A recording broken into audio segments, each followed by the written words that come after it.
A suffering agriculturalist saves a snowed-in bus packed with children. Some days later, military planes fly above his barn. The wind howled across the empty plains, carrying with it the bitter scent of frost and sorrow. Ethan Miller stood at the edge of his frozen fields, a worn flannel jacket clinging to his sturdy frame, the fabric threadbare at the elbows.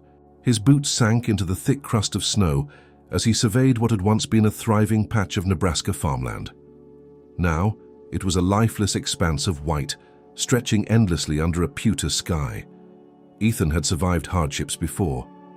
He remembered the droughts of his youth, the sudden storms that tore through crops, the years when corn prices dropped so low that it barely made sense to plant at all. But nothing had prepared him for this. After a punishing summer where the earth cracked and bled dry under an unforgiving sun, the winter had arrived too soon, furious and unrelenting. The ice clung to everything, weighing down the bare trees, snapping power lines, and locking the land in a tomb of cold. Each morning Ethan rose before dawn, stepping into the bone-deep cold to tend to what little he had left. His cattle had been sold off months ago to keep up with the mortgage payments. Only a few chickens remained, huddled together in a tiny makeshift coop insulated with hay and prayer. The barn, once the pride of the Miller farm, now leaned precariously to one side, the roof sagging under the relentless weight of ice and snow. Inside the farmhouse, loneliness crept through every creaking floorboard and whispering draft. Ethan's parents had passed away years ago, leaving him the farm and a mounting stack of debts. He had no brothers, no sisters, no children. The town of Miller's Ridge, named after one of his ancestors, had shrunk to a scattering of stubborn souls and shuttered storefronts. Neighbors rarely ventured out in this weather, and Ethan himself had not spoken to another person in nearly 2 weeks. On that particular morning, the cold was sharper, more malevolent, gnawing at the seams of his jacket and biting through the soles of his boots. He stomped his feet against the ground, trying to rouse some feeling back into his toes, and glanced toward the distant highway, a thin gray ribbon on the horizon. It was then that he noticed something unusual, a faint, dark shape where the road should have been clear and desolate. Squinting against the blinding whiteness, Ethan shielded his eyes and peered closer. The form was large, boxy, and unmoving. His heart quickened, a dull thump against his ribs. No one in their right mind would be traveling these roads in a blizzard, much less stopping out in the open. For a moment, Ethan hesitated. Every instinct told him to stay put, to mind his own business. His body ached from the day's already grueling chores, and he knew how easy it would be to get disoriented in the snow. Yet something pulled at him. An ancient thread of duty wound tightly into his bloodline. Out here, people helped each other, or they died alone. Gritting his teeth against the wind, Ethan grabbed his heavy coat from the porch, shoved his battered hat onto his head, and trudged toward the distant figure. Each step was a labor, the snow dragging at his legs like a living thing. He moved slowly but steadily, guided by the black speck that grew clearer with each agonizing stride. As he neared, the details emerged from the blizzard.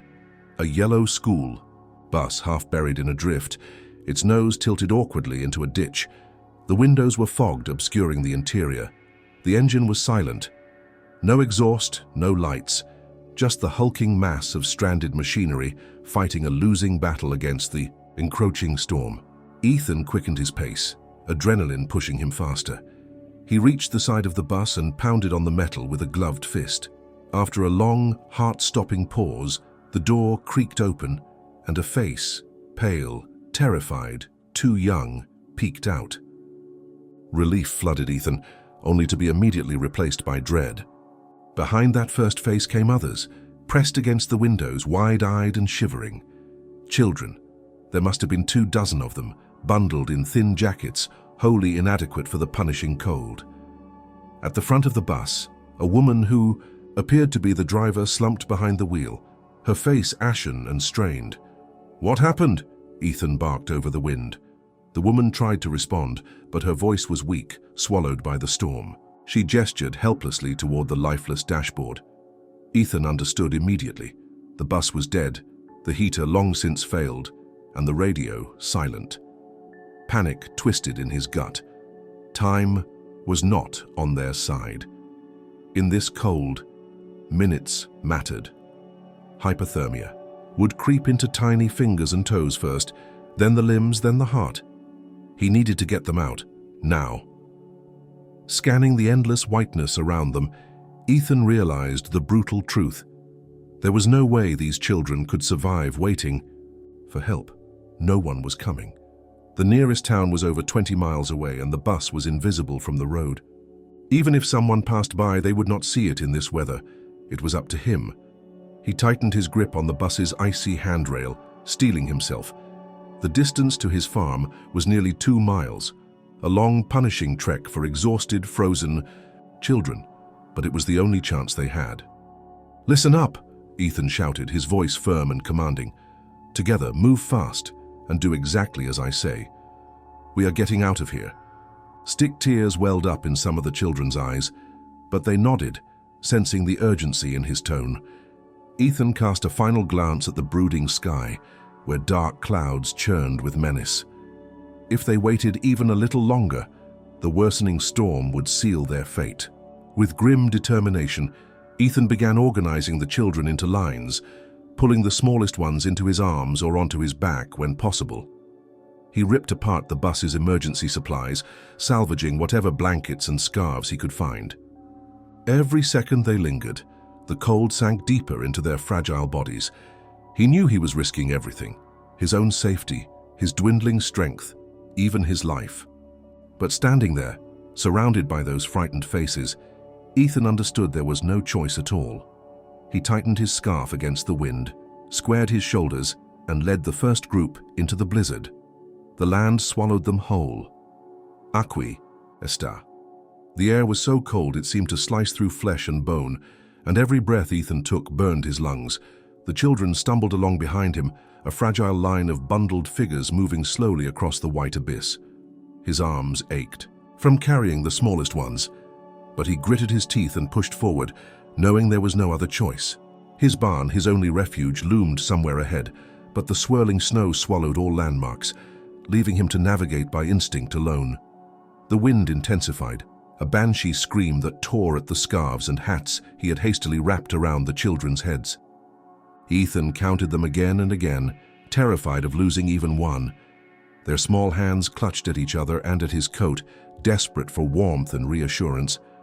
The storm showed no mercy, and Ethan felt the first pangs of doubt creep into his mind. Could they really make it? Could he? Staggering against a sudden gust, Ethan thought back to the bus, now a shrinking memory behind them. The sight had seared itself into his brain. The cracked windshield, the ice creeping in through the seams, the driver's hollow expression of despair. She had tried to keep the children calm, to conserve the bus's heat, but it was clear she had reached the end of her strength. When Ethan had entered, he found the heater dead, the engine frozen solid, and the radio unresponsive. They had been stranded for hours, maybe longer, slowly freezing into silence. He remembered the youngest boy, no more than 5 or 6 years old, shivering uncontrollably, his lips blue. Ethan had wrapped the boy in his own coat and carried him out into the storm.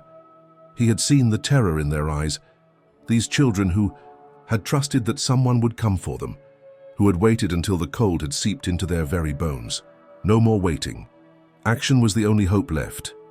Ethan stumbled, nearly falling to one knee, but managed to steady himself. He turned and shouted over the howling wind, urging the children onward.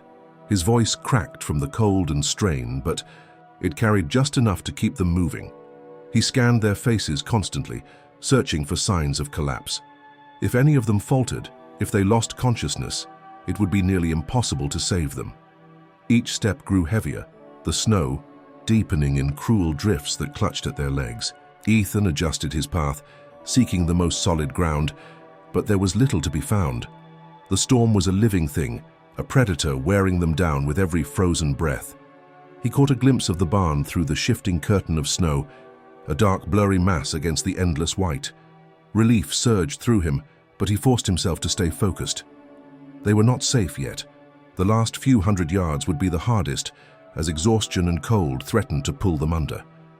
1, Of the older girls, maybe 10 years old, stumbled and fell, sinking into the snow.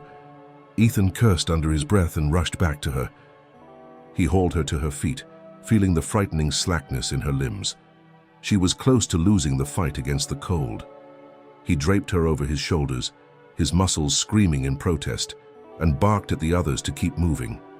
And the barn's battered doors stood only a few yards away now. Ethan lunged forward, reaching them with a desperate strength he did not know he had. He kicked the door open with a grunt, sending a spray of snow and ice into the gloom beyond. He ushered the children inside, counting each one as they stumbled through. 21, 22, 23. He nearly collapsed with relief when he saw the last small figure slip through the door. Inside, the barn was dark and colder than he remembered, the icy air cutting straight through the gaps in the old wooden planks. The chickens clucked nervously from their corner, disturbed by the sudden invasion.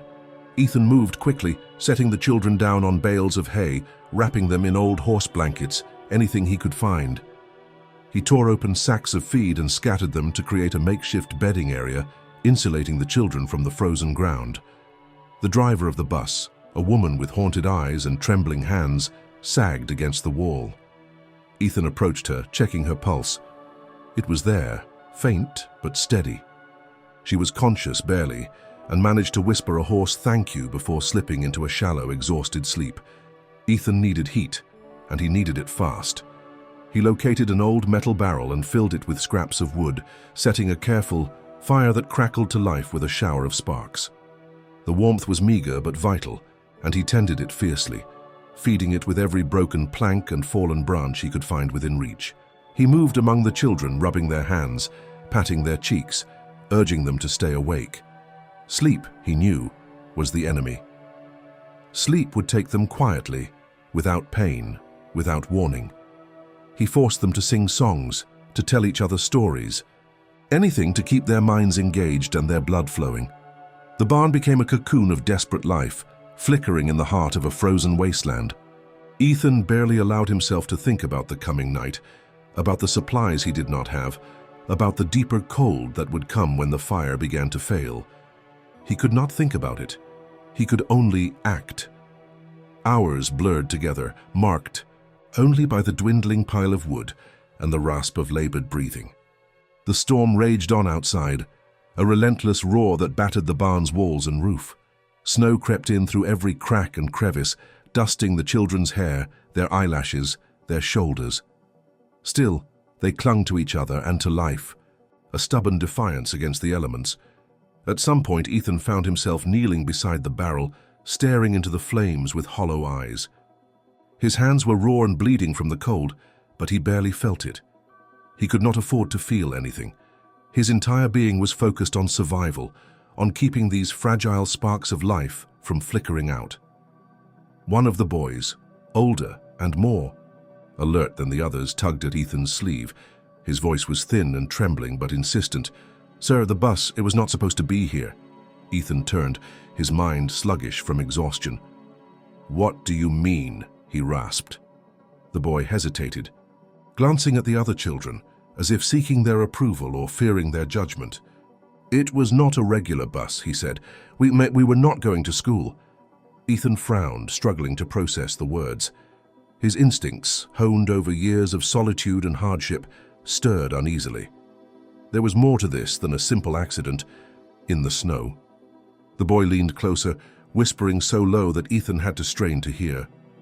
"They were taking us somewhere secret." The words chilled Ethan more deeply than the blizzard ever could. He stared into the boy's wide, frightened eyes and felt a deep, terrible certainty settle into his gut. Something was very wrong, and whatever it was, it had just landed squarely at his doorstep. The night swallowed the world outside the barn, a darkness so complete it felt almost physical. The storm, which had already been merciless, found new fury as the hours dragged on. The wind battered the walls like a living creature, shaking loose planks and sending flurries of snow swirling into the shelter. Each gust felt like a blow from a giant's fist, testing the strength of the old structure, seeking any weakness to exploit. Ethan crouched by the small fire, its meager light casting long, jittery shadows across the walls. He fed it carefully, rationing the wood with a grim precision born of necessity. Every scrap he burned now was a scrap he would not have later, but without heat, there would be no later. He looked around at the children, huddled together under blankets and layers of salvaged clothing. Their faces were pale and pinched with cold and fear, but they were alive. Most had fallen into a fitful sleep, driven by exhaustion. Ethan moved among them, checking each child in turn, listening to their breathing, feeling the temperature of their skin. The bus driver slumped against the far wall, stirred once or twice but did not wake. The boy's whispered confession gnawed at Ethan's mind. A secret transport, a hidden destination. What had these children been caught up in? And why had the bus been left to flounder on a desolate road in the middle of a deadly storm? Questions clawed at him, but there was no time to dwell on them now. Survival came first, answers would have to wait. The wind shifted, carrying with it a low, ominous rumble. Ethan froze, straining his ears. It was not thunder. There was no lightning in this storm. It sounded almost like cracking, splintering. He turned his gaze upward and felt a jolt of terror. The barn roof, heavy with snow and ice, groaned under the strain. The timbers bowed and creaked ominously, threatening to give way at any moment. He sprang into action, shaking the older children awake. Their eyes snapped open, wide with fear as the barn trembled around them. Ethan kept his voice calm but firm, issuing rapid instructions. Move away from the center of the barn. Get against the walls. Stay low and stay together. The children scrambled to obey, dragging the younger ones with them. Ethan herded them like sheep, his heart pounding so loudly he could barely hear the storm. A deafening crack split the air as one of the roof beams snapped, sending a shower of snow and splinters crashing to the ground, where they had been only moments before. The collapse opened a ragged hole in the roof, through which the storm poured with renewed vengeance. Snow and ice gusted into the barn, extinguishing the fire with a hiss. Darkness swallowed them whole. For a terrifying moment, there was only chaos, children crying out, the barn groaning under the assault, the storm raging like a beast unleashed. Ethan moved instinctively, gathering the nearest children, shielding them with his body from the worst of the collapse. He shouted for silence, for calm, but the words were torn from his lips by the roar of the wind. Minutes, or perhaps hours, passed in a nightmarish blur. Ethan fought to keep the group together, to keep them from scattering into the deadly cold. Gradually, the initial panic subsided, replaced by a grim, shivering silence. The barn still stood, but barely. The roof sagged precariously, and snow piled up on the dirt floor, numbing their already frozen feet. Ethan knew they could not survive the night like this. The fire was dead. The barn was no longer a refuge, it was a death trap. He forced himself to think, to plan. The farmhouse was only a short distance away, but in this storm, even that short journey could prove fatal. Still, it was their only chance. The farmhouse had a proper roof, a wood stove, emergency supplies. If they could reach it, they could survive. Gathering the children close, Ethan explained the plan. His voice was hoarse but steady, projecting a confidence he did not feel. They would move in groups, staying close together, using ropes and blankets to tether themselves like mountain climbers on a sheer face. No one would be left behind. No one would stray. He tore strips of cloth from old feed sacks, fashioning makeshift ropes. He tied the children together in a long line, anchoring the ends firmly to his own belt. He assigned the strongest older children to watch over the smaller ones, instructing them to hold hands at all times. There would be no second chances in that blinding storm. Once everyone was ready, Ethan took a deep breath, pushed open the battered barn doors and led them out into the abyss. The cold was immediate and brutal, sucking the breath from his lungs, freezing the moisture on his skin. The world beyond, the barn was a maelstrom of white and grey, featureless and disorienting. Visibility was reduced to mere feet. Ethan had to trust his memory, his instincts, and a stubborn willpower that had kept him alive through countless hardships. They moved slowly, each step a battle against the wind and snow. The line of children swayed and bucked behind him like a kite in a gale, but the makeshift tethers held. Ethan gritted his teeth and pressed forward, his boots crunching through the drifts, his body shielding the group from the worst of the wind. The farmhouse flickered in and out of view, a ghostly shape in the storm. Ethan fixed his eyes on it, using it as a lodestar to guide them. Every time he stumbled, every time his muscles screamed for rest, he forced himself onward by imagining the children's faces, their lives depending on him. Twice he nearly lost the path. The landscape had transformed, familiar landmarks buried under tons of snow. He corrected course by sheer gut feeling, trusting the land he had walked since he was a boy. At last, after what felt like an eternity, they reached the farmhouse. Ethan fumbled with the frozen latch, his fingers numb and clumsy. The door gave way with a groan, and they spilled inside, collapsing onto the wooden floor. The air inside was cold but blessedly still. Ethan moved quickly, slamming the door against the storm and bolting it. He staggered to the wood stove in the living room and began the painstaking process of lighting a fire with frozen fingers.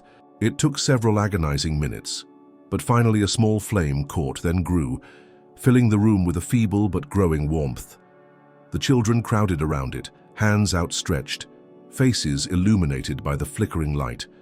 Some wept openly, the stress and fear of the ordeal pouring out of them in great heaving sobs. Ethan let them cry. They had earned it. He found canned goods in the pantry, dusty but still edible, and set to work heating them up. Hot food, warm shelter, firelight. It was not much, but it was life. It was hope. As they ate in silence, Ethan's mind turned once again to the boy's warning, a secret journey, a hidden purpose. He watched the bus driver, still unconscious, and felt a heavy unease settle over him. Outside, the storm raged on, indifferent to the small cluster of survivors huddled against its fury. But inside the farmhouse, a different storm was brewing. One of questions without answers, of secrets buried under snow and ice waiting to be uncovered. The fire cracked and hissed, casting a weak orange glow that barely reached the corners of the old farmhouse. Ethan sat with his back against the wall, exhaustion pulling at every fiber of his being.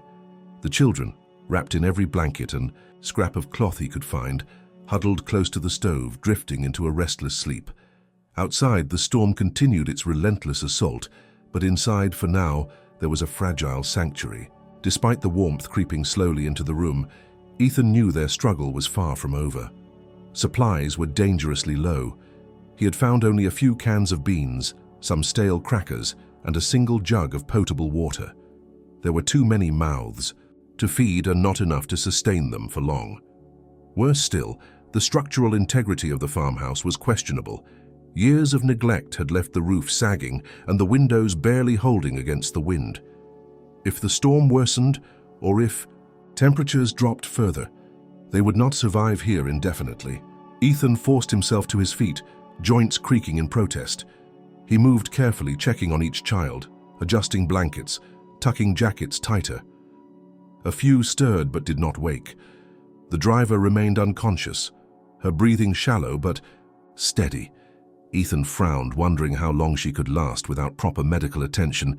He returned to the window, peering out into the blizzard. Visibility remained almost non-existent. Snow piled higher against the door, threatening to trap them inside completely. He estimated they had less than a day before they would be completely buried. They had to move. They had to find a way to reach civilization, or at least a better shelter. The thought of another march, after the brutal trek from the barn, was almost unbearable. Yet the alternative, starving, freezing, dying in isolation, was worse. Ethan spent the remainder of the night preparing. He scavenged what little gear he had left, a battered compass, a pair of heavy-duty boots, a torn map from an old glove compartment, and several lengths of sturdy rope. He fashioned makeshift sleds from broken furniture, intending to use them to carry the youngest children who could not manage another journey on foot. Every movement felt like swimming through molasses, his body demanding rest he could not afford to give. By dawn, if one could call the dim gray light filtering through the snow clouds morning, Ethan had a plan. He gathered the children around the fire and explained it in simple, firm words. They would leave together, moving slowly but steadily toward Miller's Ridge. It was a small town, almost a ghost town now. But it had a general store, a gas station, and, most importantly, a working radio. If they could reach it, they could call for help. The distance was daunting, more than 10 miles through deep snow and cutting wind.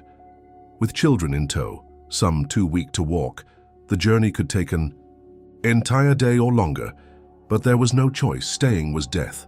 The children listened with wide, frightened eyes. Some clung to each other, some to Ethan. He saw the fear, the exhaustion, but also the trust. They believed in him. That belief gave him a strength he did not know he possessed. He divided them into small groups, assigning older children to watch over the younger.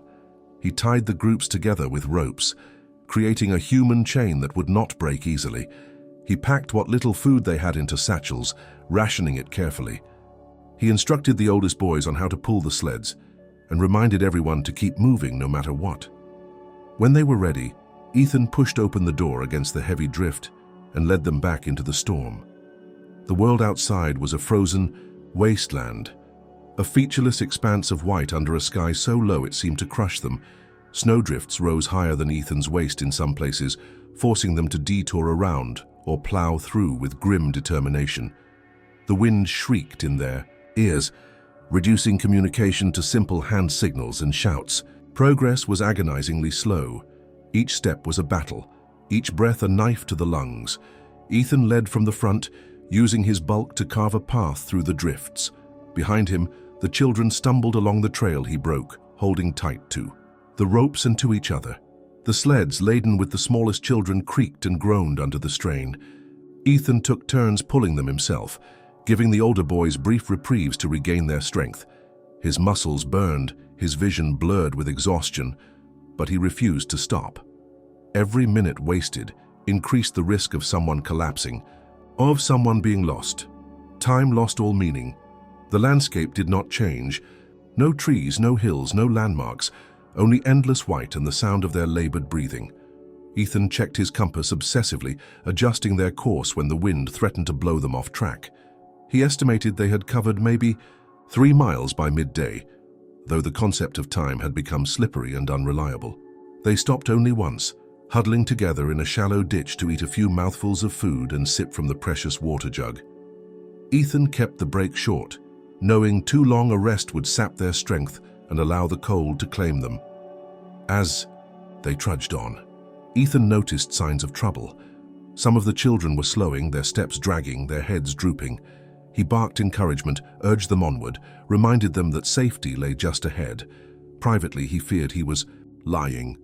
Miller's Ridge might be no better than the farmhouse, a frozen ruin abandoned by its few remaining inhabitants. Late in the afternoon, the wind shifted slightly, bringing with it a new danger. The temperature dropped even further, and the snow, already thick, began to fall harder. Visibility shrank to only a few feet. Ethan tightened the line, moving back along the group to personally check every knot, every tether, every child. The last thing he could afford was for anyone to become separated. It was during one of these checks that he saw a figure stumble and fall. It was one of the younger boys, his legs buckling under him. Ethan rushed to his side, scooping him up, without hesitation. The boy's skin was frighteningly cold, his eyes glassy with fatigue. Ethan wrapped him tightly in a spare blanket and added him to the sled, whispering words of reassurance even as his heart hammered with fear. Losing one would lead to losing more. Despair was a contagion that spread faster than any storm. They marched on. Evening approached, a deepening gloom that turned the world from white to gray to nearly black. Ethan scanned the horizon desperately for any sign of Miller's Ridge, a light, a structure, anything. At last, through the swirling snow, he saw it, a faint flickering glow like a candle struggling against the dark. Hope surged through him, giving him the strength to shout above the wind, to rally the children for one final push. He pointed to the light, urging them toward it with every ounce of authority he could muster. Step by step, they closed the distance. The light grew larger, resolved into a window, then a doorway, then the rough outlines of a building. It was the old general store, still standing, battered but intact. Ethan practically dragged the sleds the last few yards, his legs threatening to give out at any moment. They reached the door, and he pounded on it with his fist, sending echoes through the deserted street. For a terrible moment, there was no response. Then the door creaked open, revealing a figure wrapped in a heavy coat, face obscured by a scarf. The stranger took one look at the group, Ethan, the children, the sleds, and without a word stepped aside, allowing them to spill into the relative warmth within. Ethan staggered inside, the children following like shadows. He collapsed against a counter, heart hammering, lungs burning but alive. They had made it. For now. The inside of the old general store was a time capsule from another era, preserved more by abandonment than by care. Dust coated the shelves, and the faint smell of mildew hung in the air. Yet compared to the fury raging outside, it felt like paradise. Ethan wasted no time. He ushered the children into the back room, where the thin walls offered slightly better insulation, and set about rebuilding their makeshift camp. The man who had opened the door revealed himself to be Mr. Harris, the store's caretaker. In his late 60s, stooped and wiry, Harris was a relic of a time when Miller's Ridge had thrived. He asked no questions at first, simply pointed Ethan toward a rusted stove in the corner and disappeared to find firewood. Ethan appreciated the silence. He had no energy left for explanations.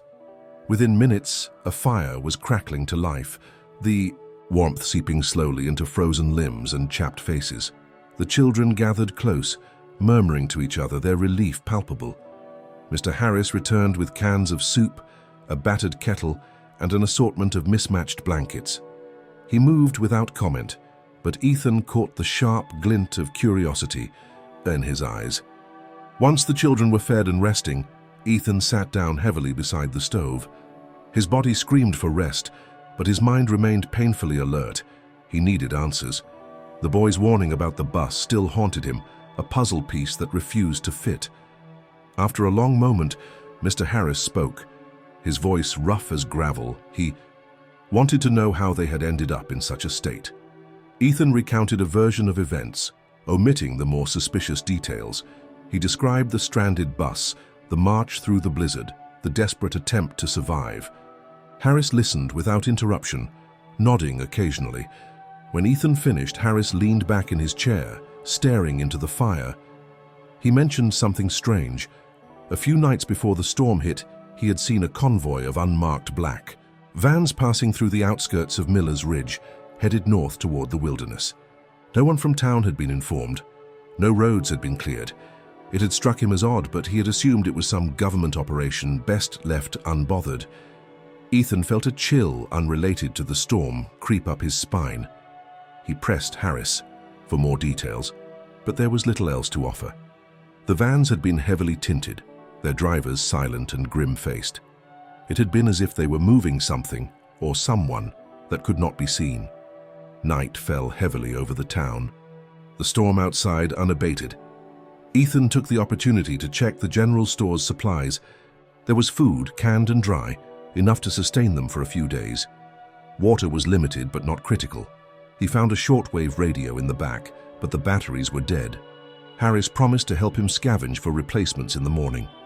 After ensuring the children were as comfortable as possible, Ethan finally allowed himself to rest. Sleep came reluctantly, broken by dreams of endless snow and faceless men in black. At some point deep in the night, Ethan woke to find one of the older girls standing by the stove, staring into the flames. Her face was pale and pinched, her eyes wide with something more than fear. He approached her carefully, speaking her name, Samantha, softly. She flinched at first, but then turned to him, biting her lip hard enough to draw blood. "I need to tell you something," she whispered. Ethan crouched down to her level, listening intently. She explained that before the bus broke down, the driver had received a series of strange radio transmissions. They had not been ordinary calls for directions or weather updates. The voices on the other end had used strange codes, strings of numbers and phrases that made no sense. The driver had seemed nervous, glancing constantly at the rear-view mirror and clutching the wheel tight enough for her knuckles to turn white. Then came the most chilling part. Samantha said that when the bus first lost power, the driver had not tried to call for help. Instead, she had locked all the doors, pulled down the shades and told the children to stay silent. It was as if she feared something outside more than she feared the cold. Ethan felt his stomach knot. He pressed for more, but Samantha was already shaking, her hands trembling violently. He wrapped a blanket around her and urged her back to the group. Still, her revelation left him rattled. The pieces were beginning to form a pattern. The black vans, the secretive journey, the driver's fear. It pointed to something much larger than a simple school field trip gone wrong. These children were not lost by accident. They had been hidden, transported under the cover of secrecy. Whatever had been planned for them, it had not been anything normal. The next morning, the storm finally began to weaken. The snow still fell, but the wind had lost some of its fury, and the visibility had improved slightly. Ethan, Mr. Harris, and two of the oldest boys ventured outside to assess the damage. The town was buried under drifts higher than a man's chest. Houses sagged under the weight. Cars were reduced to lumps of white. Yet amid the devastation, Ethan noticed something even more alarming. Tracks, a series of tire tracks partially obscured by the snow but unmistakably fresh, led from the outskirts of town toward the hills. Heavy, wide, the kind of tracks left by military-grade vehicles. He pointed them out to Harris, who paled visibly. "They are still looking for something," Harris muttered. "Or someone." Ethan's mind raced. He had to assume the worst. Whoever had orchestrated the transport of these children would not simply abandon their mission. They would come looking, they would expect to retrieve their cargo, and they would not care who stood in their way. The general store was no fortress. It would not withstand a determined search. If Ethan wanted to protect the children, he would need a better plan, and fast. Returning inside, he found Samantha waiting for him. She pressed something into his hand, her eyes fearful but determined. It was a small, battered notebook, pages filled with dense handwriting and strange symbols. She had found it in the driver's bag, hidden under the seat of the bus. Ethan flipped through it, recognizing none of the codes or names, but feeling a deep certainty that it was important. Evidence, proof. Whatever secrets these children carried, they were not meant to be found. And now, by sheer accident or fate, they had landed squarely in Ethan Miller's hands. As the storm finally gave way to a sullen gray morning, Ethan realized that the real battle was just beginning. The children had survived the storm. Now they would have to survive what came next. Morning brought no real light, only a faded grayness that leaked into the shattered windows of the general store. The snowstorm had weakened, but the landscape it left behind was alien and treacherous. Ethan stood at the cracked glass, the battered notebook Samantha had given him clutched tightly in his hand. His mind turned in restless circles, the puzzle pieces refusing to align. The children stirred behind him, waking one by one. Their faces were pale and drawn, their eyes hollow from exhaustion and fear. Yet a stubborn fire still burned in them, the same fire that had carried them across miles of frozen wasteland. Ethan took heart from that. It meant they were not broken yet. Mr. Harris brewed a pot of weak coffee over the stove and brought a steaming cup to Ethan. The old man said nothing, but the hard set of his jaw spoke volumes. He knew something bad was coming. They both did. Ethan set the coffee aside and opened the notebook. The pages were a mess of numbers, codes, and names, most of which meant nothing to him. But scattered among the chaos were fragments of English, words, and phrases hastily scrawled, as if the writer had been desperate to remember. Project Dawnlight. Asset extraction priority. Transfer window compromised.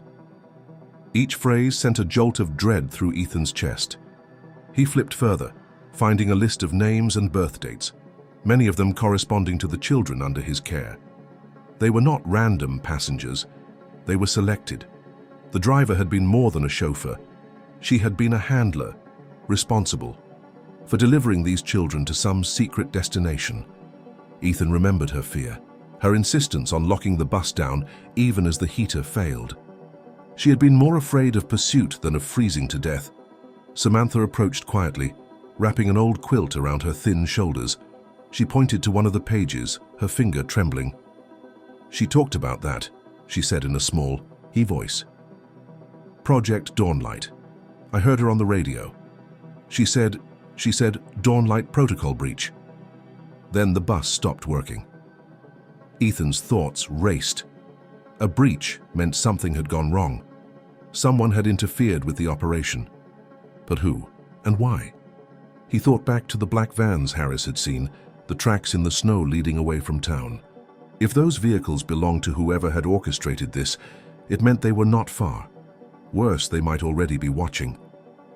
He moved to the window again, scanning the horizon. Nothing stirred in the frozen stillness, but he trusted neither the silence nor the emptiness. They had to act quickly. Gathering the children, Ethan laid out the situation as gently but as honestly as he could. He told them that they had been part of something secret, something dangerous, that there were people out there who would want to find them, to take them back. He did not sugarcoat the risk, but he promised them this: he would not let them be taken. The children listened in silence, their faces pale but determined. They had survived the worst the storm could throw at them. They would survive this too. Mr. Harris brought out old maps of the area, spread them across the dusty counter. Together they plotted a path through the hills, avoiding main roads and obvious trails. They would have to move again, heading deeper into the wilderness, away from the town, away from the eyes that might already be searching for them. Before they left, Ethan went back to the driver's unconscious body. She was still alive but showed no signs of waking. Torn between compassion and necessity, Ethan searched her coat pockets, finding a slim, battered keycard stamped with a government seal he did not recognize. It might be nothing, or it might be the only tool they had. He tucked it into his own coat and stood. They left the general store just after noon, the sun a pale smudge behind thick clouds. The children were bundled tight against the cold, moving in organized lines as before. Ethan and Harris led the way, their steps careful, their eyes constantly scanning the endless white. For hours they marched, the snow crunching underfoot, the silence broken only by the wind and the occasional cry of a distant hawk. The world seemed vast and empty, but Ethan knew better. Somewhere beyond the next ridge or hidden behind the next stand of frostbitten trees, danger lurked. By evening they found shelter in an abandoned hunting cabin nestled deep in the woods. It was little more than 4 walls and a roof, but it was defensible, isolated, and offered temporary respite. They lit a fire and rationed their dwindling food supplies. The children curled up together for warmth, exhaustion claiming them quickly. Ethan sat by the door, shotgun across his lap, the notebook open beside him. He turned the pages slowly, committing every detail to memory. Project Dawnlight. A name that meant little now but would surely mean life or death in the days to come.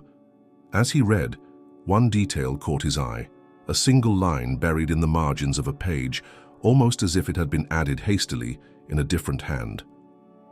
Subject: viability linked to environmental stress. Ethan frowned. Environmental stress. Cold, hunger, fear. The children had been put through the storm deliberately. It had not been an accident. It had been a test. A deep, seething anger boiled up within. Him hotter than any fire, these children had been used, treated like experiments rather than human beings, and the people responsible were still out there, hunting them. He closed the notebook, his jaw set with grim determination. He would not let them succeed. Not while. He still drew breath. Later that night, as he kept watch by the door, Ethan heard the distant thrum of engines, deep, methodical, mechanical. He did not wake the children. He simply tightened his grip on the shotgun and stared into the darkness, waiting. The hunters were coming. The engines rumbled in the distance, growing louder as the night dragged on. Ethan sat frozen by the door, every muscle in his body tense, listening intently. He could not tell how many vehicles there were, but the sound suggested more than one. It was a low, methodical drumming against the otherwise perfect silence of the snow-covered wilderness. The children slept fitfully, huddled close together for warmth. Mr. Harris dozed against the far wall, his rifle cradled in his arms. Ethan knew that any moment could bring danger barreling through the trees. Yet he remained still, conserving his energy, waiting for the moment when action would be necessary. The noise ebbed and flowed, sometimes drifting away, sometimes circling. Closer, Ethan suspected they were searching systematically, methodically combing the forest for any trace of their lost assets. It was only a matter of time before they stumbled across the cabin. At first light, he roused Harris and explained the situation in hushed tones. They agreed they could not remain in the cabin any longer. The snow had stopped falling, but the tracks leading to their shelter would be visible to any trained eye. If they stayed, they would be found. If they moved, there was a chance, however slim, of reaching the old ranger's outpost that lay deeper in the woods. The outpost had been abandoned for years, but still had a functioning radio tower, or at least it had the last time Ethan had ventured that way. If the tower still stood, if the equipment still worked, they could send a signal for help beyond the reach of whoever was pursuing them. They made quick preparations. Food was almost gone. Water was nearly depleted. Harris loaded the rifles he had found hidden in the cabin, ancient but serviceable weapons. Ethan made sure every child was bundled as warmly as possible. He distributed what little ammunition they had among the oldest children, instructing them strictly only to use it if absolutely necessary. Before they set out, Ethan returned once more to the battered notebook.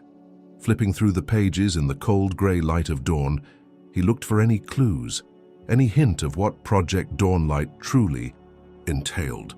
He found references to cognitive enhancement and adaptive stress response, but nothing clear enough to explain why these particular children had been taken or what ultimate purpose awaited them.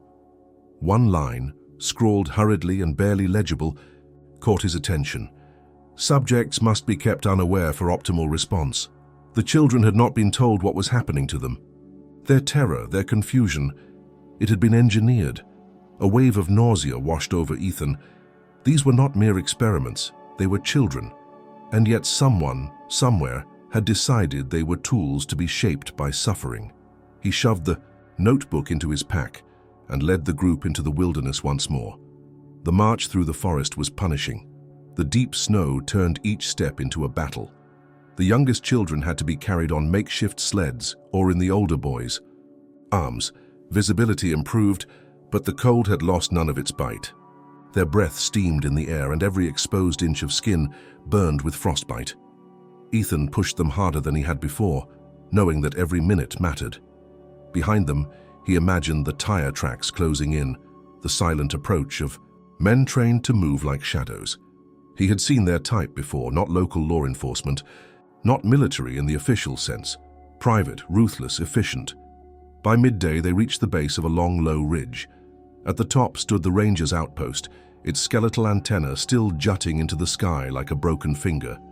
Relief flooded Ethan's veins, but he tamped it down. Until they were inside, until the radio was transmitting, they were still vulnerable. The last 100 yards were the hardest. The slope was treacherous with ice and loose snow. Ethan and Harris went first, carving a path for the children to follow. Several times Ethan slipped, dragging himself upward by sheer will. Finally, they reached the outpost. The door was frozen shut, and it took both men bracing against it to break it open. Inside, the air was bitterly cold, but the structure was sound. More importantly, the radio room was intact. Ethan moved quickly, checking the equipment. The old generator sputtered but roared to life after some coaxing. Lights flickered, casting a sickly glow over the dusty room. He scanned the control panel, his heart pounding. It had been years since he had used anything like this. Still, muscle memory guided his fingers to the right switches. Static crackled through the speakers. He tried the emergency frequencies first, broadcasting short, desperate messages. Nothing. He adjusted the dials, reaching broader bands. After several agonizing minutes, a voice crackled back through the static, faint but real. "This is Ranger. Station Echo 7, identify yourself." Relief nearly dropped Ethan to his knees. He grabbed the microphone. "This is Ethan Miller, civilian. I have 23 children with me, stranded, endangered. We need immediate assistance. Priority extraction. Immediate extraction." The response was hesitant, confused. No rescue. Operation had been reported missing children. No federal agency had filed any emergency reports. Ethan repeated his message, emphasizing the urgency. After a pause, the voice responded, "Copy that, Ethan Miller. Remain in place. Help is on the way." Ethan sagged against the wall, clutching the radio as if it were a lifeline. But his relief was short-lived. Outside the outpost, the engines roared closer. Harris, standing watch by the door, shouted a warning. Vehicles were moving up the ridge, black shapes against the snow. They had been found. Ethan barked orders, moving the children into the deepest parts of the building, reinforcing doors and windows with whatever furniture they could move. Harris took up a defensive position by the main entrance, rifle ready. The children were silent, their fear palpable but their trust in Ethan unshaken. Minutes stretched into an unbearable silence, then the first hammering blows struck the door. Ethan gritted his teeth. Help was coming, but it might not arrive in time. They would have to hold out on their own, defend themselves with every ounce of strength they had left. Outside, the snow churned with the movement of figures, the low murmur of voices carried by the wind. Inside, the children waited, their lives hanging in the balance. Ethan tightened his grip on his rifle, his mind calm and clear. They had survived the storm. Now they would survive the siege. The pounding on the door grew louder, each blow echoing through the fragile structure of the abandoned Rangers' outpost. Dust sifted down from the ceiling beams with every strike. Ethan crouched beside the door, his hands firm on the shotgun, his body coiled with tension. Mr. Harris stood across from him, his rifle braced against his shoulder, his sharp old eyes locked onto the trembling frame of the entrance. The children, pressed against the walls of the inner rooms, remained eerily silent, sensing the gravity of the moment without needing words. For a long minute, there was only the sound of fists hammering wood, and then, abruptly, it stopped. A heavy stillness settled over the building. Ethan strained to listen. The sound of footsteps crunching in the snow reached his ears, multiple pairs, moving with discipline. They were not rushing. Whoever was outside knew exactly what they were doing. A voice called out, clear and commanding, without accent or emotion.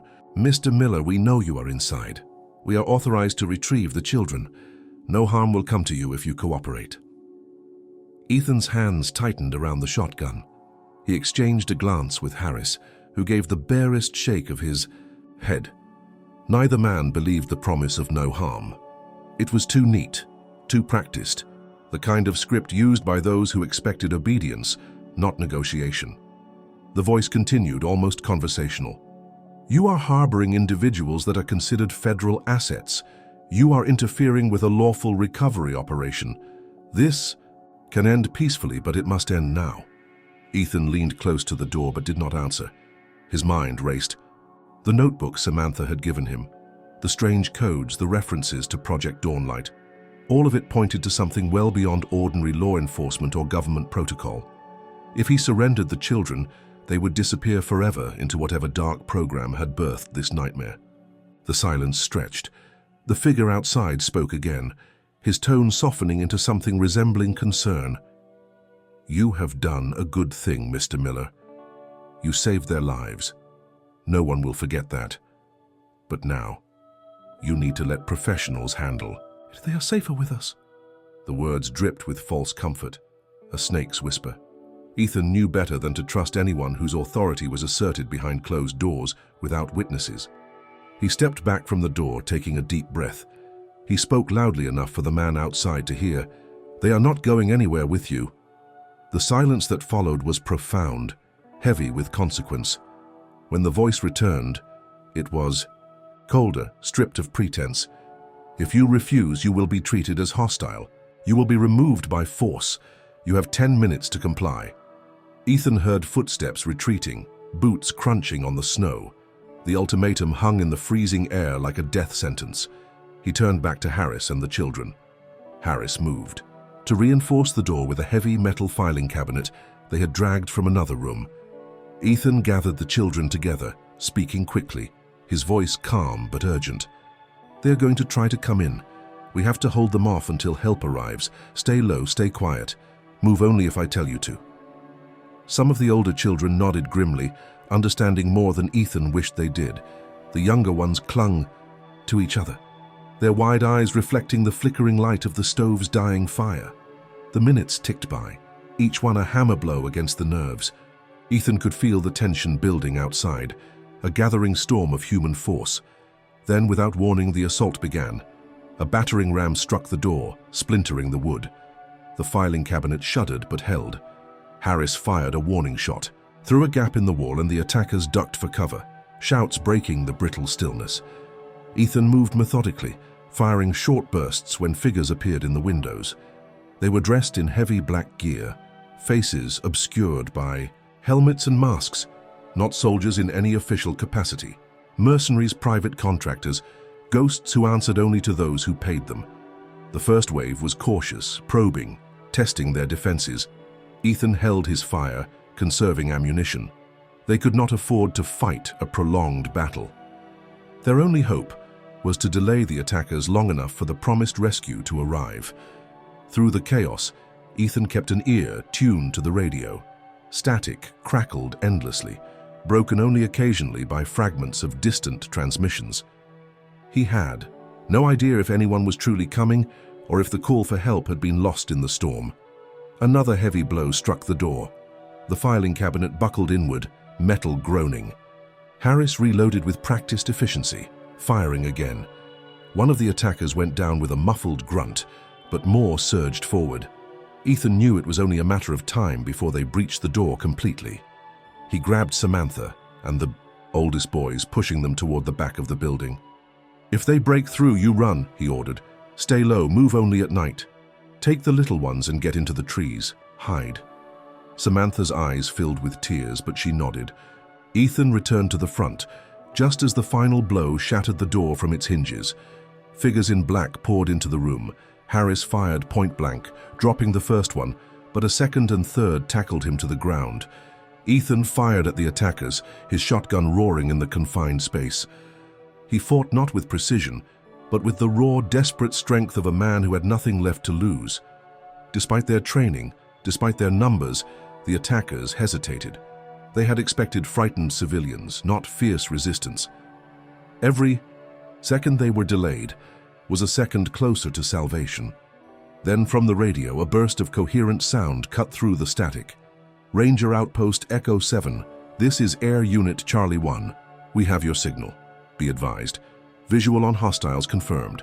Stand by for extraction." Ethan laughed, a ragged, wild sound that startled even himself. The attackers heard it too. Several glanced at each other, sensing the shift in the air. Outside, the low whine of aircraft engines grew louder. Help had arrived. The mercenaries retreated, melting back into the forest like shadows. They knew the sound of reinforcements when they heard it. Whatever they were paid, it was not enough to face an armed rescue team in broad daylight. Moments later, the first helicopter swooped into view, heavy rotors slicing the air. Soldiers in clean uniforms rappelled down, moving with swift, practiced efficiency. They secured the perimeter, gathering the stunned children, ushering them to safety. Ethan sagged against the wall, his body trembling with exhaustion and relief. As he watched the soldiers work, he knew this was not the end. The threat was not gone, only driven back into the shadows. There were still questions to be answered, secrets to uncover. And for Ethan Miller, the real battle had only just begun. The rotors of the helicopters churned the snow into a blinding storm of white and ice, masking the retreat of the attackers. Soldiers moved swiftly, securing the perimeter, checking the children for injuries, speaking into radios clipped to their shoulders.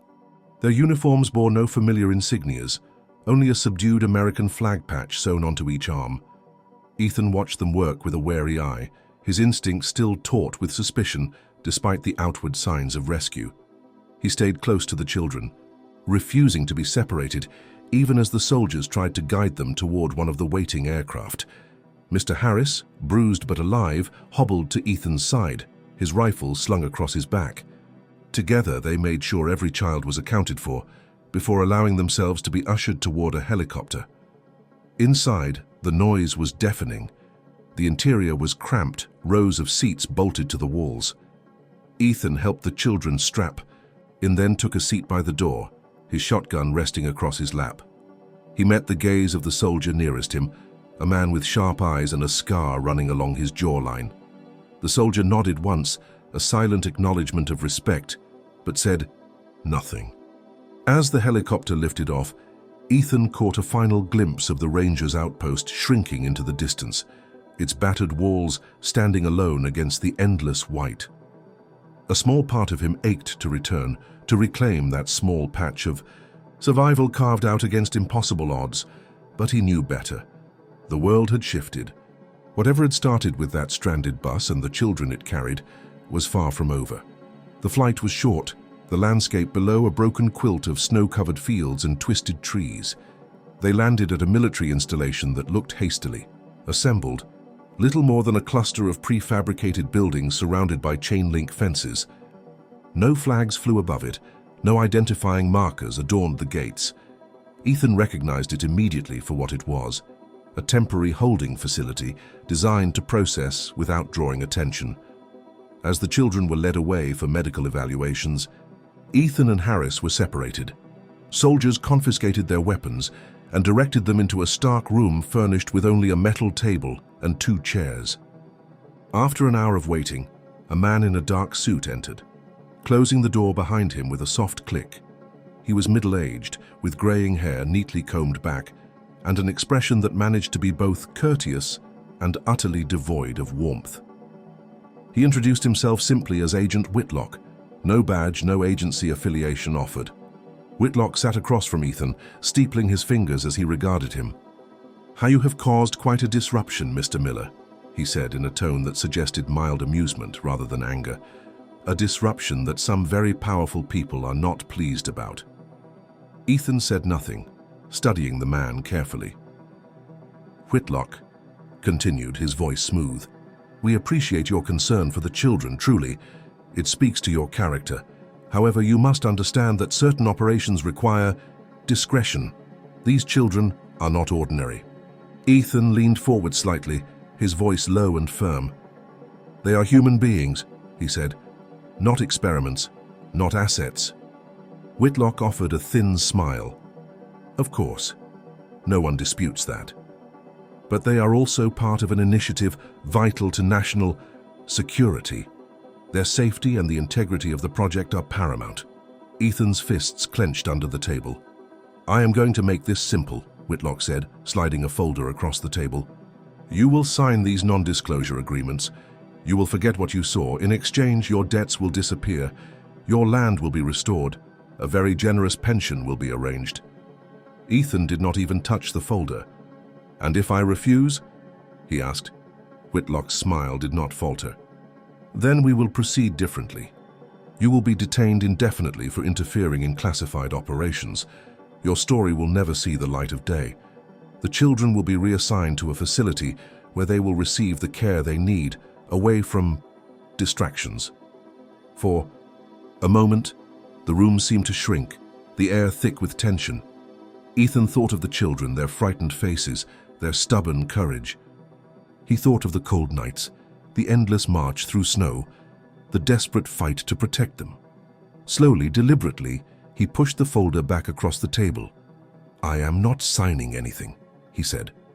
Whitlock's smile faded. He regarded Ethan for a long moment, then rose to his feet. "You are making a grave mistake," he said quietly. Ethan met his gaze unflinchingly. "Maybe," he said, "but it is my mistake to make." Whitlock left without another word. Ethan sat alone for what felt like hours, waiting for whatever came next. No one came to fetch him. No one brought food or water. He remained a prisoner in all but name. At some point, exhaustion overcame him, and he dozed fitfully in the hard chair. He dreamed of snow and fire, of children's laughter and cries, of black vans moving like phantoms through the night. He woke to the sound of the door creaking open. A young soldier entered, a clipboard in hand. His movements were stiff, uneasy. "You are free to go," he said, not meeting Ethan's eyes. Ethan rose slowly, every muscle in his body protesting. He followed the soldier through a maze of sterile corridors to the main gate, where Harris and the children were waiting. Samantha spotted him first, breaking into a run, her small arms flinging around his waist. "You are back," she whispered. Ethan knelt and hugged her tightly. Behind her, the other children clustered together, watching him with a mixture of hope and fear. Mr. Harris approached, his face grim. "They tried to scare them," he muttered. "Homes, new lives. Some almost believed it. tried to convince them to stay.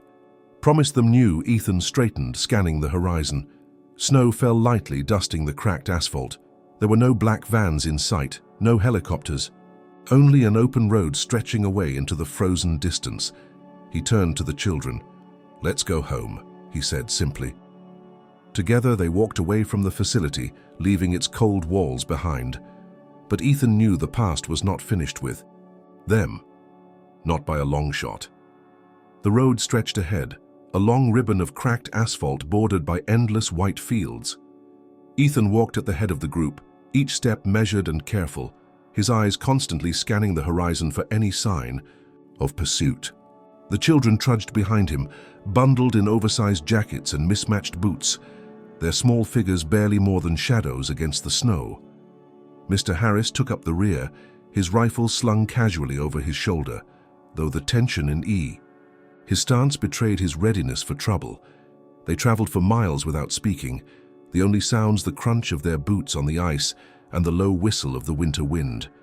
The sun hung low in the sky, offering no warmth, merely casting long, distorted shadows across the barren landscape. Every breath crystallized in the frigid air, tiny ghosts drifting away. When night fell, they found shelter in an abandoned farmhouse set back from the road, its windows boarded up, its roof sagging under the weight of snow. Inside, the air was musty and cold, but the walls held back the worst of the wind. Ethan built a fire in the crumbling fireplace, while Harris scavenged for anything useful. The children huddled close, whispering quietly among themselves, trying to find comfort in the familiar presence of one another. After a meager meal of canned beans and stale crackers, Ethan unrolled the battered notebook he had taken from the driver's bag. By the firelight, he pored over its pages once again, searching for anything he might have missed. The strange codes, the list of names, the references to Project Dawnlight. They painted a chilling picture, but no clear answers. Still, something gnawed at the edge of his mind, a fragment of a memory he could not quite place. Samantha sat down beside him, silent for a long time before speaking. "There was another name," she said softly. "We're sleeping. I heard her say it, the driver." When she thought Ethan turned to her, his full attention focused. "What name?" Samantha hesitated, as if saying it aloud would summon something terrible. "Coleridge," she whispered. The name hit Ethan like a physical blow. He knew it. Not from the town, not from the local rumors or small-town gossip. It came from his childhood, from stories half overheard when he was supposed to be asleep.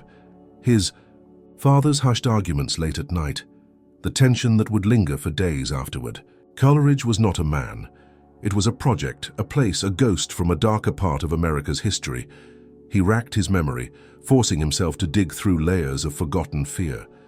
His father had once worked as a subcontractor for a government agency, back in the days when the Miller farm had been flush with money, when Ethan was just a boy chasing grasshoppers in golden fields. Then, abruptly, the contracts had dried up, the money disappeared, and his father had become a hollow, broken man. There had been whispers in the town about black projects, secret testing grounds hidden in the Midwest. One of them was called Coleridge. Ethan realized with a sinking heart that his farm, the land he had fought so hard to keep alive, was not just a piece of property. It was part of something far larger, far older. The choice of location for the children's transport, the crash near his property, the black vans, the military presence, it was no coincidence. They had been coming back to claim something that had always belonged to them. He stared at the fire, seeing not flames but patterns, codes, and chains of command stretching back decades. His land had been a testing ground, or perhaps a containment site, and now whatever had been buried, whatever had been hidden away, was stirring again. Ethan showed the notebook to Harris, who sat in grim silence for a long moment before nodding. "My brother talked about it once," Harris said, "back in the 70s. Said the government was doing experiments out here. Not weapons, people. Changing them, conditioning them, making them different." The words hung in the air, heavy and sickening. Ethan looked at the children, sleeping fitfully by the fire. Had they been chosen because of their resilience? Because of some genetic marker? Or were they simply unlucky, swept up in the old currents of a machine too vast to fight? He did not know. But he did know one thing. If the people behind Project Dawnlight had sunk their roots into Coleridge, they would not stop. They would hunt them, wear them down, break them one by one until they could finish what they had started. Samantha touched his arm gently. "What are we going to do?" she asked. Ethan's voice was quiet but firm. "We survive. We find out the truth. And we fight." The farmhouse groaned under the weight of the wind. Ethan rose to his feet, gathering the notebook and tucking it securely into his jacket. He checked the door, reinforced it with whatever furniture he could drag into place, and set up a watch rotation with Harris. Sleep would come in short, uneasy shifts. Later that night, while the others slept, Ethan sat alone by the fire, staring into the embers. His mind turned over the name Coleridge again and again, each repetition like a hammer striking an anvil. He thought of his father, of the slow deterioration of the man he had once idolized, of the secrets that had hollowed him out from the inside. There would be no running from this, no safe place to hide. If the name Coleridge had resurfaced, it meant the past had clawed its way back into the present, bringing with it all the rot and corruption that had been buried under years of silence.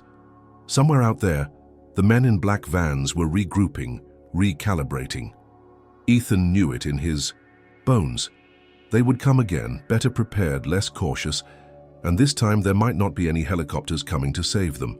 He thought of the children's faces, of Samantha's whispered bravery, of the way they had clung to life against all odds. He owed them more than survival. He owed them freedom. The fire burned lower, the shadows creeping closer. Ethan made a silent vow to the memory of his father, to the land he loved, to the future he would fight to protect. They would not be experiments. They would not be assets. They would be free, no matter what it cost. Morning broke cold and brittle, the sky a flat expanse of pale grey. The wind had died down, leaving a vast and oppressive stillness hanging over the land.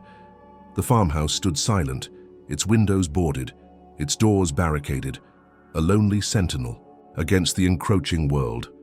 Ethan moved through the dim rooms like a restless spirit, checking and rechecking the defenses they had hastily constructed during the night. Mr. Harris sat by the front door, his rifle across his knees, his eyes never leaving the white, empty road beyond.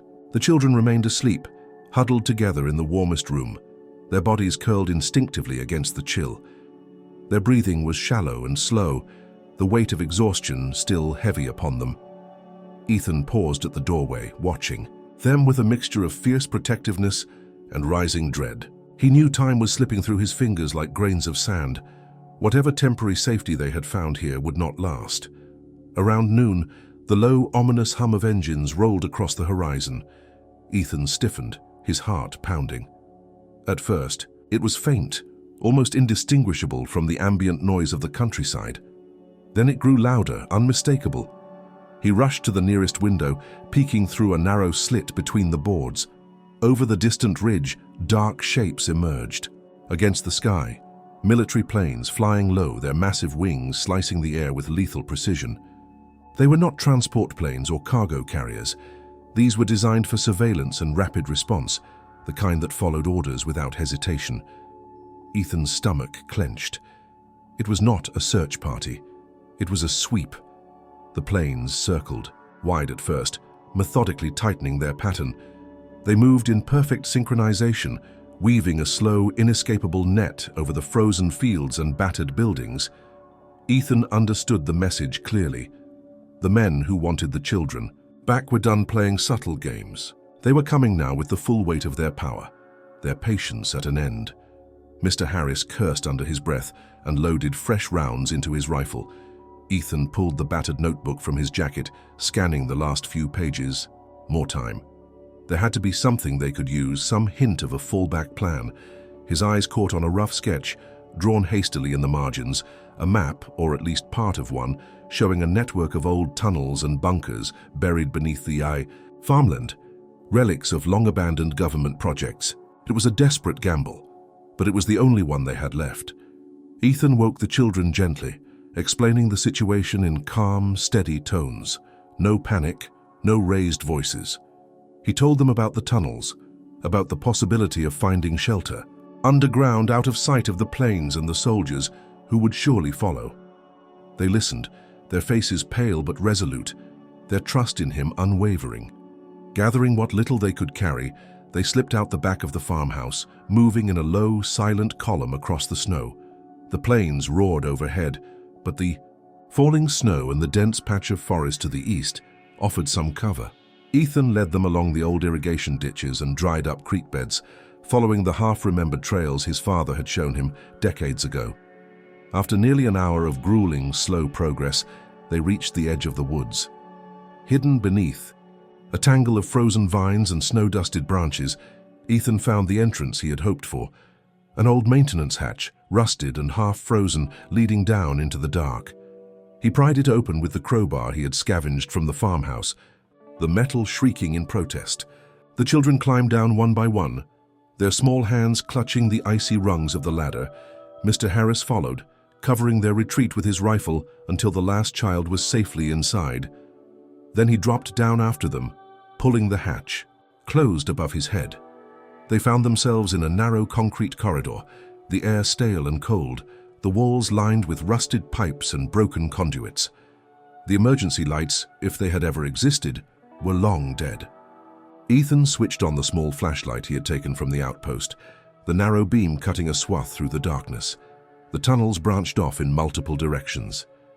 Ethan chose the most stable-looking path and led them deeper underground, putting as much distance as possible between them and the surface. Every step echoed through the passageways, a ghostly drumbeat that seemed to grow louder with every heartbeat. After what felt like hours, they reached a larger chamber. Once, perhaps a storage area or operations center. Rusted equipment and collapsed shelving littered the floor. It was not ideal, but it would serve as a temporary refuge. They built a rough camp, huddling together for warmth, sharing the last of their food and water. The children whispered among themselves, trying to stay brave. Mr. Harris kept watch by the tunnel entrance, his rifle resting across his knees, his eyes never leaving the darkness. Ethan sat apart from them for a time, the notebook open in his lap. He traced the lines of the map with his finger, trying to memorize the twists and turns. Somewhere in these tunnels, according to the notebook, there was a secure facility, a fallout shelter built during the Cold War, reinforced against both bombs and discovery. If they could find it, they might be able to hold out longer, perhaps even find a way to expose the truth about Project Dawnlight. As he pondered their next move, a low vibration rumbled through the walls, dust sifted down from the ceiling. The planes had found the farmhouse. Ethan could imagine the soldiers pouring through the empty rooms, kicking over broken furniture, searching for any sign of the children. They would not stop. They would widen their search, comb the woods, probe the earth itself if necessary. Ethan tucked the notebook away and rose to his feet. He would not wait for death to find them cowering in the dark. They had survived too much, fought too hard. He would lead them deeper into the maze, find the hidden places, the forgotten sanctuaries buried beneath the bones of old secrets. The children watched him with wide, fearful eyes, but when he motioned for them to gather their things, they obeyed. Without hesitation, they trusted him, and he would not betray that trust. One by one, they filed into the darkness, following the flickering beam of Ethan's flashlight. Above them, unseen and relentless, the planes circled, their engines screaming. Across the torn sky, searching for prey that refused to be caught. Ethan led them forward, step by painful step, deeper into the forgotten heart of the land, carrying with him not just the lives of the children, but the weight of all the secrets that had been buried beneath the snow for far too long. The tunnels stretched on, a labyrinth of forgotten corridors and rusting bulkheads, every surface coated in a film of frost and ancient dust. Ethan moved cautiously at the front of the group, his flashlight cutting thin, trembling lines through the blackness. Each step deeper into the earth felt heavier, each breath harder to draw, as if the ground itself resisted their intrusion. Behind him, the children moved in a silent procession, their faces pale and grim, their small bodies bundled in layers of scavenged clothing. Mr. Harris brought up the rear, his rifle clutched tightly, his boots making soft, deliberate sounds against the cracked concrete. The map in the notebook had provided only rough directions, incomplete sketches of a forgotten network built long before anyone could imagine that one day it would serve as a refuge. They turned left at a collapsed service tunnel, then descended, a staircase slick with ice into a lower level, where the cold bit even harder.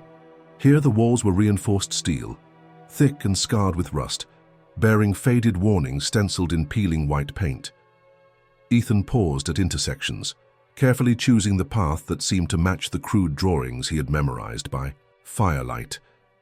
Hours passed. The children grew weaker, their steps faltering more often, their breathing ragged. They needed rest, shelter, food, and warmth. Yet still they pressed on, driven by the knowledge that the surface was no longer theirs, that to emerge would be to surrender themselves to whatever cruel future awaited under the banner of Project Dawnlight. At last, Ethan's light swept across a heavy metal door set into the wall at the end of a long, sloping corridor. Unlike the others they had passed, this one was intact, its hinges and locking mechanisms preserved against time. Above it, barely, legible were the words "primary containment, access restricted." Harris caught up to him and nodded grimly. Ethan approached the door, running his gloved hands across its surface. It bore no obvious handle, only a card reader embedded next to it, its light long dead. He remembered the key card he had taken from the driver's pocket and retrieved it from his jacket. With a silent prayer, he slid it through the slot. For a moment, nothing happened. Then, with a deep groan, the door's internal mechanisms engaged. Locks disengaged one by one with sharp, echoing clanks. The door shuddered, then began to swing open, revealing a blackness so complete it seemed to devour the light from his flashlight. They stepped inside. The room beyond was vast, the ceiling lost in shadows. Metal catwalks crisscrossed the upper levels, while below stretched rows upon rows of bunk beds, medical stations, supply caches, and strange equipment whose purposes Ethan could only guess at. Everything was coated in a thick layer of dust, yet it was clear that the facility had been built to sustain life for a long time. Generators sat dormant in a far corner. Storage units labeled emergency rations lined one wall. They were sealed. Tanks marked with hazard symbols, cabinets stuffed with medical supplies, water filtration units, and air scrubbers. It was a hidden fortress beneath the earth, forgotten but intact. Relief flooded Ethan so sharply that it left him momentarily weak. Here they could regroup, rest, perhaps even survive long enough to find a real way out. The children fanned out cautiously, their expressions shifting from fear to cautious wonder. They found bedding, blankets, cans of food still sealed and safe to eat. Harris located a backup generator, and after a tense hour of fiddling, managed to coax it into life. Lights flickered and buzzed, bathing the facility in a dim golden glow. For the first time in what felt like forever, Ethan allowed himself to hope. Yet even in that moment of fragile peace, he knew it could not last. Later, as the children slept sprawled across the bunk beds and Harris kept watch, Ethan explored the facility alone. Deeper within, he found locked doors marked specimen storage and data archives. He found abandoned offices littered with broken computers and moldy documents, and he found a command center, its walls lined with screens that remained dark, its console covered in dust. On the main screen, he found a series of emergency protocols, among them a grim entry labeled Asset Neutralization Procedure. He read through it slowly, his stomach twisting tighter with each word. It detailed the procedure for eliminating compromised subjects in the event that containment was no longer feasible. Children identified as unstable, non-compliant, or otherwise unsuitable for Project Dawnlight's goals would be neutralized to prevent leaks or contamination of broader operations. The realization hit him with the force of a blow. Saving the children had not simply delayed their fate. It had branded them as liabilities to be erased. And worse still, he understood now why the military planes and mercenaries had not simply stormed the farmhouse outright. They had been assessing, waiting for the optimal time to strike cleanly, quietly. It would not be a rescue mission. It would be a purge. He returned to the main chamber, sitting heavily by the fire Harris had built from scavenged wood and old filing cabinets. Samantha stirred in her sleep, her small face drawn tight with fear even in her dreams. Ethan felt the crushing weight of responsibility settle fully upon him. He could not save them by hiding. He could not outrun the forces arrayed against them. There were only two real choices: surrender and hope for mercy that would never come, or expose the truth and bring the dark machinery of Project Dawnlight into the unforgiving light of public scrutiny. It was an impossible decision. To stay hidden was to wait for the inevitable. To act was to gamble not just his life, but the lives of every child depending on him. The options circled in his mind endlessly, gnawing at the edges of his sanity. Each offered no guarantee, only different flavors of ruin. By the time dawn's gray light filtered faintly down the ancient stairways, Ethan had made his decision. He would not hide. He would find a way to make the world see, to force the truth into the open where no threat could bury it again. No matter the cost. He stirred the fire, watching the embers dance and die. Around him, the children began to wake, rubbing their eyes, murmuring to each other. Harris approached, wordlessly offering him a battered walkie-talkie they had salvaged from the supplies. It crackled faintly with static, a weak signal barely reaching the surface. It would not be enough to send a message far, but it would be enough to find a way. Ethan stood, slinging his pack over his shoulder, the notebook tucked securely inside. The tunnels awaited. The battle was not over. It was just beginning. Ethan led them through the labyrinthine tunnels, the air growing thinner and colder with each step. The children moved quietly behind him, their trust absolute, their fear buried under a hardened determination that belied their youth. Mr. Harris covered the rear, his eyes sharp, his rifle ready. They knew they could not remain hidden forever. Supplies would run out, air would stale. Time itself was a weapon slowly turning against them. The plan had taken shape in Ethan's mind during the endless hours of restless thinking. It was reckless, nearly suicidal, but it was the only course left. Somewhere above them, the world continued on, blissfully unaware of the silent war fought beneath frozen soil. Ethan intended to drag that war into the light, to make it impossible for the powers behind Project Dawnlight to silence them without the eyes of the nation bearing witness. They reached a shaft leading upward, a service elevator frozen by decades of disuse. With Harris's help, Ethan forced open the hatch and climbed the ladder bolted to the wall. At the top, a rusted grate barred the exit. Beyond it, through the gaps, he could see open sky and the faint outlines of an old forgotten airstrip surrounded by endless fields. The facility had been built beneath an abandoned military outpost, a place erased from maps but still standing in skeletal defiance. It was perfect. Ethan could already imagine the message he would send, the evidence he would leave behind, the story too big to be buried without consequence. They emerged into the daylight, squinting against the pale sun. Snow crunched underfoot, the wind slicing at their exposed faces. They moved quickly, sheltering among the dilapidated hangars and collapsed barracks.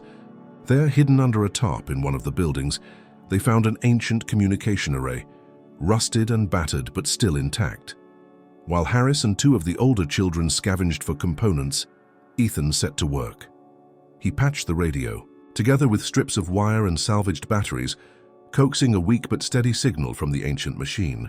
It would not reach far, but it would reach the nearby townships, the local news outlets, the amateur radio operators always scanning for odd transmissions. He took the battered notebook from his pack, laying it open beside the microphone. He prepared a simple, undeniable message, names, dates, locations, all tied to Project Dawnlight. Proof of the experiments, of the theft of children, of the cold machinery that had stolen lives under the guise of national security. When he was ready, Ethan spoke into the microphone, his voice steady despite the pounding of his heart. "This is Ethan Miller," he began. "We have proof of unauthorized government experiments on American citizens, including minors. Project Dawnlight is real. The evidence is here. We are not enemies. We seek only protection and truth." He repeated the message 3 times, broadcasting on multiple frequencies before shutting the system down. Now all they could do was wait. Hours passed. The sun dipped low, casting long skeletal shadows across the cracked tarmac. The children stayed hidden inside the buildings, too weary and cold to speak much. Harris sat by the broken door, cleaning, his rifle with slow, methodical movements. As darkness fell, the distant roar of engines shattered the stillness. Ethan rose, watching as lights appeared on the horizon, not the slow, deliberate approach of military convoys, but the chaotic scatter of news vans, private cars, emergency vehicles. The message had been received. The first reporters arrived, cameras rolling, their faces flushed with excitement and confusion. They bombarded Ethan with questions, but he spoke only when the children were safely inside the relative shelter of the crumbling hangar. He told them everything, sparing no detail. He showed them the notebook, the battered keycard, the codes and project names scribbled in a desperate hand. He pointed to the children, to their thin, haunted faces, to the scars both visible and unseen. More vehicles arrived, and with them more cameras, more questions. The floodgates had opened. Local law enforcement appeared next, overwhelmed and confused, unable to assert control over the rapidly growing crowd. Then came the federal agents, their clean suits and dark glasses marking them as something altogether different. But this time, the agents did not have the luxury of secrecy. Every move they made was recorded, broadcast live to millions watching at home. The story had broken. There would be no quiet disappearances, no backroom threats, no easy silencing. Ethan stood, firm. The children gathered around him, Harris at his side. Reporters jostled for position, microphones thrust toward him. "What happens next, Mr. Miller?" one of them asked. Ethan looked at the children, at Harris, at the sea of faces beyond. "We survive," he said simply, "and we remember." The investigation that followed shook the country to its core. Senators demanded hearings. Whistleblowers came forward, emboldened by the light now shining into the darkest corners. Names long buried were dragged into the open. Some officials resigned. Others were arrested. Project Dawnlight became a symbol, a rallying cry for those who demanded that such things never happen again. The children were placed with families, real families, far from the laboratories and black sites that had once claimed them.